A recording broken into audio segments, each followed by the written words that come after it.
Halo semuanya, selamat datang di channel yang tidak layak untuk dihina ini. Sebelum kita mulai, atur posisi santainya, seruput kopinya, dan mari kita berkhayal. Pemuda itu memakai baju hitam, dan dia terlihat cukup tampan, dan orang-orang yang melihat pemuda itu, semuanya menatap dengan penuh rasa hormat. Bahkan tidak ada yang berani mendekati pemuda yang sedang duduk di meja itu. Itu benar, pemuda itu adalah Raja Panah, dia adalah salah satu murid dari Sekte Langit, dan nama aslinya adalah Sukun.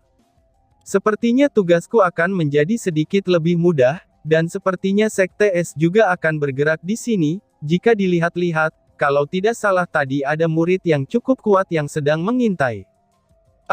Mungkin dia juga akan datang, karena menurut kakak, dialah dalang di kota Apung yang sebenarnya, jadi, bisakah orang itu memulai dari 3 kekaisaran timur ini? Pikir Sukun. Sudahlah, sebaiknya aku akan melihat situasinya terlebih dahulu. Jika benar dia memulainya di benua timur, aku harus segera menghentikannya. Kakak Zhao sialan itu sudah menjelajahi dunia rahasia lagi, dan bahkan dia meminjam tikus kecil milik Lin Tian, gumam Sukun. Lalu dia berdiri sambil meletakkan uangnya di meja, dan kemudian keluar dari warkop tersebut. Setelah di luar, dia pun menghilang di dalam kerumunan. Sedangkan Lin Tian, saat ini sudah sampai di depan istana Kekaisaran Wu. Di depan istana banyak para penjaga, dan juga sepertinya ada orang-orang penting dari Kekaisaran. Selamat datang kembali Tuan Putri dan Pangeran Wukong, ucap orang-orang yang ada di sana dengan hormat. Kalian tidak perlu sopan, kembalilah, ucap Wu Xin yang agak mengeluh melihat semua ini. Setelah mendengar perintah Wu Xin, mereka pun segera bubar, karena mereka semua tahu bahwa, Tuan Putri tidak suka dengan hal-hal seperti ini, tetapi itu adalah kewajiban bagi mereka. Paman Sang, jangan seperti ini lagi, itu agak memalukan jika dilihat, ucap Wu Xin kepada seorang tetua yang berdiri di depan gerbang. Hahaha, tidak masalah Tuan Putri, itu sudah tugas mereka untuk menyambut Tuan Putri, balas Paman Sang. Aku hanya tidak suka saja, ucap Wu Xin. Baiklah, Paman mengerti, oh iya Tuan Putri, di dalam sudah ada Kaisar, Pangeran, dan orang-orang penting lainnya yang sudah menunggu Tuan Putri di dalam aula. Teman-teman Tuan Putri juga dipersilahkan masuk, dan Pangeran juga dipersilahkan masuk, ucap Paman Sang. Baiklah, Wukong menjawab sambil mengangguk. Baiklah kalau begitu, pimpin jalannya, saudarimu, saudara An, ayo masuk, ucap Wu Xin. Oh, baiklah, balas mereka berdua bersamaan. Lalu Lin Tian turun dari kudanya, dan membantu Mu Suanyin turun juga dari atas kudanya. Wu Xin yang melihat keakraban mereka itu, dia tersenyum diam-diam, nah kan, kamu bisa melihatnya sendiri saudari, bahkan kamu bisa jatuh hati kepada pemuda ini bukan, ucap Wu Xin di dalam hatinya, karena dia senang melihat saudarinya dekat dengan Lin Tian. Mu Suanyin yang ketika berada di sekte mempunyai sifat yang dingin dan acuh tak acuh, tetapi saat ini, dia sendiri bisa melihat Mu Suanyin adalah wanita yang membutuhkan seseorang yang bisa membuat dirinya merasa aman, dan juga bahagia apabila berada di dekatnya. Lin Tian dan Mu Suanyin hanya diam saja mengikuti Wu Xin dan Wukong di belakangnya, tapi kecantikan yang ada pada Mu Suanyin tetaplah membuat banyak orang yang berada di dalam istana langsung tertuju kepada dirinya, walaupun Mu Suanyin memakai penutup wajah, tapi itu tidak menghilangkan kecantikan yang ada pada dirinya. Lin Tian yang melihat itu sedikit mengerutkan keningnya, tapi dia berusaha untuk tetap tenang dan tidak berbicara sedikit pun. Mu Suanyin pun tetap bersikap acuh tak acuh, karena dia sudah biasa dilihat oleh orang lain seperti ini. Mereka berjalan menuju sebuah pintu besar di aula utama. Setelah sampai di pintu, Lin Tian secara tidak sengaja berbicara. Tidak buruk, 2 tahap alam abadi, 5 tahap alam ilahi, dan 2 tahap alam langit tingkat pertama dan kedua, itu cukup mengesankan, seru Lin Tian secara tiba-tiba. Mendengar ucapan Lin Tian, Paman Sang dan beberapa penjaga yang ada di sana menjadi kaget. Anak yang luar biasa, bahkan sebelum dia masuk, tapi dia bisa merasakan aura orang lain yang ada di dalam dengan benar, gumam Paman Sang sambil memuji. Tuan Putri, Pangeran Wukong, dan teman-temannya telah datang, teriak Paman Sang. Baiklah, persilahkan masuk, ucap seseorang dari dalam aula. Setelah suara itu terdengar, pintu pun segera terbuka, lalu Paman Sang meminta Wu Xin dan yang lainnya untuk segera masuk. Setelah memasuki aula itu, semua orang yang ada di sana, itu seperti yang Lin Tian katakan sebelumnya. Kultivasi mereka terlihat jelas, dan Mu Suanyin yang semula ragu, kini menjadi lebih aneh ketika melihat Lin Tian. Bagaimana mungkin pemuda ini bisa melihat kultivasi mereka, padahal kultivasi mereka lebih tinggi darinya, pikir Mu Suanyin. Salam para menteri, salam saudara laki-laki, dan salam juga buatmu ayah, ucap Wu Xin memberi hormat. Siapa mereka? Tanya Kaisar Wu sambil melihat dua orang yang ada di belakang Wu Xin. Salam Kaisar, aku adalah Mu Suanyin, aku adalah murid dari Sekte Salju yang diperintahkan untuk menemani saudari Wu, ucap Mu Suanyin. Aku adalah An Lin, mungkin bisa dibilang kenalan Wu Xin, ucap Lin Tian dengan tenang, dan tidak memberi hormat kepada Kaisar. Bocah kurang ajar, teriak seorang menteri yang ada di sana. Apa maksudmu? Tanya Lin Tian. Bahkan melihat Kaisar pun kamu tidak memberi hormat, balas menteri itu. Apakah aku perlu memberi hormat kepada seorang Kaisar? Tanya Lin Tian dengan tenang. Tentu saja, dia adalah seorang penguasa negara ini, dan kekaisaran kami sebanding dengan sekte tingkat 1, balas menteri itu dengan bangga. Para menteri lain yang mendengar ucapannya itu, mereka semua juga mengangguk, Kaisar pun hanya tersenyum dan tidak berkata apa-apa. Oh, lalu kamu siapa? Tanya Lin Tian. Melihat Lin Tian yang tetap tenang, dan bahkan hanya mengeluarkan pertanyaan tanpa ada sedikit pun rasa takut di matanya, ini membuat menteri itu menjadi kesal. Aku salah satu menteri di Kekaisaran Wu, aku adalah Chuza, balas menteri itu. Mendengar nama bermarga Chu lagi, itu membuat Lin Tian sadar, dan agak mengeluh sambil melihat Wu Xin. Aku kan sudah bilang kepadamu, sebelum kita ke sini, seharusnya biarkan aku mengunjungi keluarga Chu dulu. Sebelumnya anak muda keluarga Chu yang membuat masalah, dan sekarang yang tua juga ikut-ikutan membuat masalah, gumam Lin Tian. Itu, Wu Xin yang mendengar perkataan Lin Tian menjadi agak kaku, dan tidak bisa berkata apa-apa, kemudian dia berpikir, apakah semua menteri ayahnya ini terlalu bodoh, pikir Wu Xin. Mu Suanyin dan Wukong hanya bisa menggelengkan kepalanya saja, karena anak ini temperamennya cukup aneh, tetapi mereka tahu bahwa, jika orang lain sopan kepadanya, maka dia juga akan sopan kepada orang tersebut. Tetapi jika mereka bertindak sombong di hadapannya, maka dia akan jauh lebih sombong lagi. Kamu, ucap Chuza. Apanya yang kamu, jangan-jangan, kamu adalah ayah yang disebutkan oleh pemuda di kota itu. Sepertinya kamu juga ingin beristirahat selama beberapa bulan, ucap Lin Tian. Kamu, bocah sialan, teriak Chuza. Sudah, berhentilah, anak muda, maafkan menteriku jika dia tidak sopan, tidak masalah jika kamu tidak memberi hormat kepadaku, karena seorang pemuda harus seperti itu, ucap Kaisar Wu yang melerai pertikaian mereka. Melihat ayahnya yang pada akhirnya angkat bicara, itu membuat Wu Xin menjadi lebih tenang, karena jika tidak, mungkin hari ini beberapa menteri yang ada di sini, itu benar-benar akan beristirahat di kamar mereka selama beberapa bulan seperti Chu Haoyang.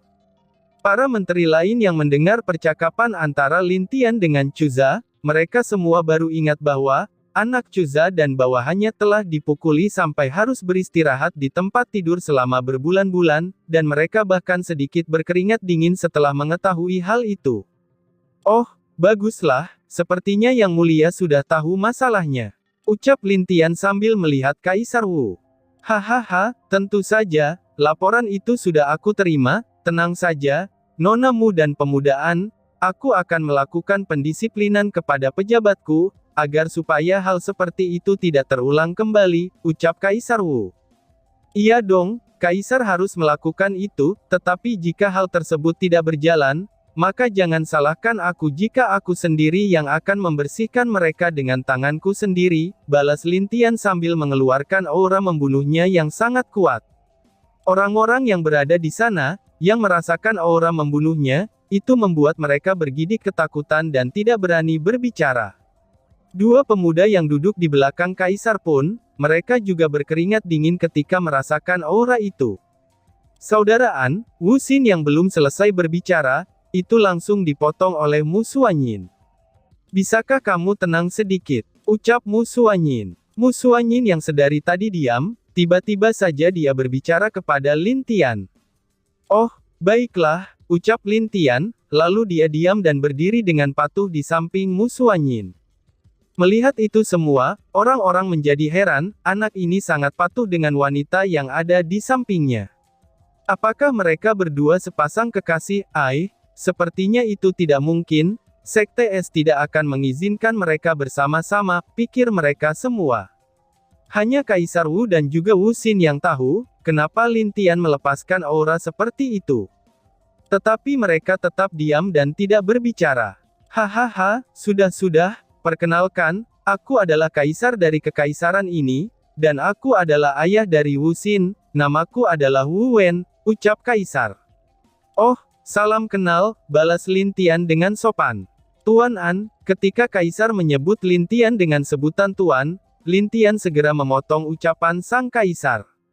Tidak perlu memanggilku dengan sebutan Tuan, panggil saja aku An Lin, ucap Lin Tian.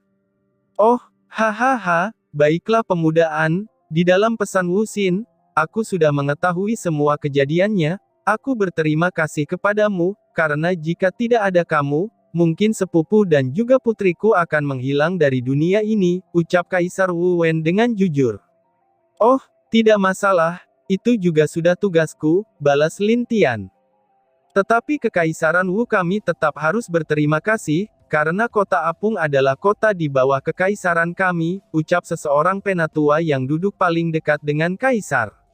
Oh, tidak juga, kalau soal itu, aku hanya ingin menyelamatkan dunia ini. Imo adalah musuh kita bersama, dan itu sudahlah wajar, balas Lin Tian. Hahaha, baiklah kalau begitu, kami akan memberikan yang terbaik selama pemuda An berada di kekaisaran kita, ucap Kaisar Wu. Dia tahu kalau anak muda ini tidak menginginkan apapun, dan anak ini adalah orang yang baik, dia juga tidak terlihat sombong. Walaupun sebelumnya dia sempat melakukan hal yang menakutkan seperti itu, ini juga karena hal lain. Oh, terima kasih kalau begitu, balas Lin Tian. Sama-sama, itu tidak masalah, dan Nona Mu, aku harap kamu juga bisa bersenang-senang di kekaisaran kita ini, aku juga ucapkan terima kasih karena sudah mau menemani putriku yang nakal ini, ucap Kaisar Wu. Tidak masalah yang mulia, jawab Mu Suanyin dengan tenang. Dan soal kalian ikut dalam pertandingan seni bela diri 5 hari lagi, itu telah kami putuskan selain dari 2 pangeran dan putri kami, dan kami juga akan meminta bantuan dari kalian untuk membantu kami dalam pertandingan itu, ucap Kaisar Wu. Oh, itu tidak masalah, jawab Lin Tian dan Mu Suanyin. Baiklah kalau begitu, Wu Xin, bawa mereka ke ruang peristirahatan, dan beritahukan juga kepada pelayan di sana, untuk menyediakan apapun yang mereka inginkan, ucap Kaisar Wu dengan tegas. Baiklah ayah, ayo saudara-saudari, ucap Wu Xin sambil berjalan keluar dari aula. Tapi sebelum keluar dari aula itu, Lin Tian tiba-tiba saja berbicara. Apakah pertandingan itu benar-benar akan diadakan oleh Sekte Neraka, tanya Lin Tian. Benar sekali, dan bahkan mereka juga pernah datang ke sini untuk meminta kami menyerah, dan kemudian menyerahkan tempat untuk ke ruang makam di tahun ini kepada mereka, jawab Kaisar Wu. Mendengar jawaban itu, Lin Tian sedikit mengerutkan keningnya, tetapi beberapa saat kemudian, dia hanya mengangguk dan berbalik pergi. Ayo kalau begitu, ucap Lin Tian. Lalu Wu Xin memimpin mereka keluar dari aula utama itu, dan meninggalkan Kaisar Wu yang agak terdiam dan termenung dengan pertanyaan Lin Tian barusan. Walaupun itu hanya pertanyaan biasa, tapi ada sesuatu di balik pertanyaan itu yang tidak dia ketahui. Setelah pintu tertutup lagi, pemuda di samping kanan kaisar segera berbicara. Ayah, apakah ayah yakin dia sangat kuat? Tanya pemuda itu. Tentu saja dia sangat kuat, bahkan jika kalian menyerang dia secara bersama-sama, mungkin dia tidak akan kalah, jawab Kaisar Wu. Wah, benarkah? Kalau begitu, berarti kita masih memiliki kesempatan untuk menang dong, ucap pemuda yang berada di sebelah kiri kaisar. Ayah harap juga begitu, lalu menurut kalian bagaimana kejadian di kota Apung, tanya Kaisar Wu kepada anaknya. Di aula itu, mereka sedang mendiskusikan masalah yang baru saja terjadi di kota Apung, mereka semua masih tetap membahas hal itu sampai sore, kecuali Kaisar Wu yang saat ini telah pergi juga dari aula. Sebuah jalan di halaman istana. Wu Xin mengajak mereka berdua berjalan-jalan di sekitar area istana. Saudari, setelah ini aku akan mengajakmu ke tempat tinggalku untuk beristirahat, ucap Wu Xin. Oh, Mu Suanyin hanya mengangguk. Dan untuk saudaraan, kamu akan tinggal di sana juga untuk sementara waktu, ucap Wu Xin sambil melihat Lin Tian. Lin Tian hanya mengangguk diam-diam, dan dia masih memikirkan kenapa tiba-tiba saja sekte neraka akan ke benua timur, apakah itu memang hanya untuk ruang makam, atau untuk yang lainnya. Pikiran itu terlintas di benaknya, apakah mungkin ada warisan yang tersembunyi di ruang makam itu juga bisa menjadi sebuah alasan. Lin Tian kemudian menghela nafas dalam-dalam, aku akan mengetahuinya setelah aku masuk ke ruang makam itu, pikir Lin Tian. Mereka terus berjalan menuju arah utara di istana itu, dan di sana ada sebuah ruangan yang bagus dan indah. Saudara An dan saudarimu, aku akan mengantarkan kalian ke kamar kalian masing-masing, ucap Wu Xin. Di depan ruangan itu, tampaknya terlihat beberapa pelayan. Salam Tuan Putri, ucap pelayan itu. Wu Xin hanya mengangguk, dan terus berjalan pergi dari sana bersama Lin Tian dan Mu Suanyin. Lalu mereka diberikan kamar yang bersebelahan, lalu setelah itu Wu Xin pamit meninggalkan mereka. Baik Mu Suanyin dan Lin Tian, mereka berdua langsung masuk kamarnya untuk beristirahat. Wu Xin yang meninggalkan kamar mereka berdua, dia pergi ke sebuah ruangan di bagian utara istana. Kekaisaran di sini adalah tempat tinggal Wu Xin yang diberikan oleh ayahnya. Di ruangan itu, yang membuat kagetnya adalah, itu terdapat pria setengah baya yang sedang duduk bersama seorang wanita cantik. Ayah, ibu, kenapa kalian di sini? Bukankah ayah sedang rapat? Tanya Wu Xin kepada ayahnya. Oh, itu sudah selesai, aku kesini bersama ibumu, karena kami merindukanmu, bagaimana kabarmu di Sekte Es? Tanya Kaisar Wu Wen. Oh, aku baik-baik saja ayah, di sana saudari lain selalu memperlakukanku dengan baik, jawab Wu Xin. Baguslah, sini sayang, ibu ingin memelukmu, ucap wanita cantik itu. Wanita itu adalah permaisuri dari Kekaisaran Wu, dan juga ibu dari Wu Xin, namanya adalah Zhu Xiaoyao. Dia adalah anak dari keluarga Zhu di Kekaisaran Wu. Aku baik-baik saja ibu, balas Wu Xin sambil mendekat ke arah ibunya itu, dan kemudian memeluk perempuan itu. Iya sayang, ibu tahu, tapi kan ibu sangat merindukanmu, ucap ibunya. Sudahlah, anak kita kan sudah dewasa, jangan dianggap anak kecil lagi, ucap bapaknya. Jika itu benar, mungkin dunia ini akan mendekati kehancuran kalau Yimo itu sudah mulai bertindak, aku berharap, itu tidak akan terjadi, ucap bapaknya. Apa yang dikatakan ayah itu benar bu, ucap Wu Xin menambahkan. Oh Lia sayang, apakah benar yang kamu katakan melalui pesan itu? Tanya bapaknya. Oh, itu benar ayah, itu yang dikatakan Anlin saat kami menuju ke Kekaisaran, jawab Wu Xin. Kata ayahmu, mungkin ini akan menjadi masalah besar bagi benua timur jika Yimo itu menyerang Kekaisaran kita, dan itu adalah awal dari kehancuran, ucap ibunya. Tenang saja ayah, Sekte Es sudah bertindak, saudarimu juga sudah melaporkan berita itu kepada Sekte, balas Wu Xin agar membuat orang tuanya tenang. Iya, ayah mengerti. Oh iya sayang, apakah kamu tahu kenapa Sekte Neraka sangat ingin masuk ke ruang makam itu? Tanya bapaknya. Xin Er tidak tahu, memangnya kenapa ayah? Tanya Wu Xin yang juga ingin tahu. Karena dari sejak dia menerima berita tentang Sekte Neraka yang ikut campur dengan ruang makam, itu membuat dirinya merasa aneh, padahal di Sekte Super, itu memiliki beberapa ruang yang lebih kuat dari ruang makam ini, dan di benua tengah juga ada beberapa ruang yang seperti itu. Tapi mereka seperti memaksa untuk mendapatkan kuota masuk ke ruang makam itu, dan itu adalah hal yang menyebabkan dia menjadi bingung. Dan tiba-tiba saja bersambung. Sekian dan terima kasih banyak.